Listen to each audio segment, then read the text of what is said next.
ಎಲ್ಲ ಮುಸ್ಲಿಂ ಬಾಂಧವರಿಗೆ ಡಿ.ಕೆ. ಶಿವಕುಮಾರ್ ನಮಸ್ಕಾರಗಳು. ಇವತ್ತು ರಂಜಾನ್ ಹಬ್ಬವನ್ನ ನಾವೆಲ್ಲ ಸೇರಿ ಆಚರಣೆ ಮಾಡ್ತಾ ಇದ್ದೀವಿ. ಇಡೀ ಪ್ರಪಂಚದಲ್ಲಿ ತಾವೆಲ್ಲ ಉಪವಾಸವನ್ನು ಮಾಡಿ ಜನರಿಗೆ ಸಮಾನತೆಯನ್ನ ತೋರಿಸಿಕೊಟ್ಟಿದ್ದೀರಿ.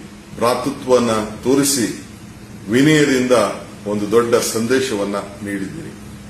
ನಿಮಗೆ ಭಗವಂತ ಒಳ್ಳೇದು ಮಾಡಲಿ, ಶುಭವಾಗಲಿ ಅಂತ ಹೇಳಿ ನಾನು ಹಾರೈಸ್ತೇನೆ. ಎಲ್ಲ ಮುಸ್ಲಿಂ ಬಾಂಧವರಿಗೆ ಡಿ.ಕೆ. ಶಿವಕುಮಾರ್ ನಮಸ್ಕಾರಗಳು. ಇವತ್ತು ರಂಜಾನ್ ಹಬ್ಬವನ್ನ ನಾವೆಲ್ಲ ಸೇರಿ ಆಚರಣೆ ಮಾಡ್ತಾ ಇದ್ದೀವಿ. ಇಡೀ ಪ್ರಪಂಚದಲ್ಲಿ ತಾವೆಲ್ಲ ಉಪವಾಸವನ್ನು ಮಾಡಿ ಜನರಿಗೆ ಸಮಾನತೆಯನ್ನ ತೋರಿಸಿಕೊಟ್ಟಿದ್ದೀರಿ. ಭ್ರಾತೃತ್ವವನ್ನ ತೋರಿಸಿ ವಿನಯದಿಂದ ಒಂದು ದೊಡ್ಡ ಸಂದೇಶವನ್ನ ನೀಡಿದ್ದೀರಿ. ನಿಮಗೆ ಭಗವಂತ ಒಳ್ಳೇದು ಮಾಡಲಿ, ಶುಭವಾಗಲಿ ಅಂತ ಹೇಳಿ ನಾನು ಹಾರೈಸ್ತೇನೆ. ಎಲ್ಲ ಮುಸ್ಲಿಂ ಬಾಂಧವರಿಗೆ ಡಿ.ಕೆ. ಶಿವಕುಮಾರ್ ನಮಸ್ಕಾರಗಳು. ಇವತ್ತು ರಂಜಾನ್ ಹಬ್ಬವನ್ನ ನಾವೆಲ್ಲ ಸೇರಿ ಆಚರಣೆ ಮಾಡ್ತಾ ಇದ್ದೀವಿ. ಇಡೀ ಪ್ರಪಂಚದಲ್ಲಿ ತಾವೆಲ್ಲ ಉಪವಾಸವನ್ನು ಮಾಡಿ ಜನರಿಗೆ ಸಮಾನತೆಯನ್ನ ತೋರಿಸಿಕೊಟ್ಟಿದ್ದೀರಿ. ಭ್ರಾತೃತ್ವವನ್ನ ತೋರಿಸಿ ವಿನಯದಿಂದ ಒಂದು ದೊಡ್ಡ ಸಂದೇಶವನ್ನ ನೀಡಿದ್ದೀರಿ.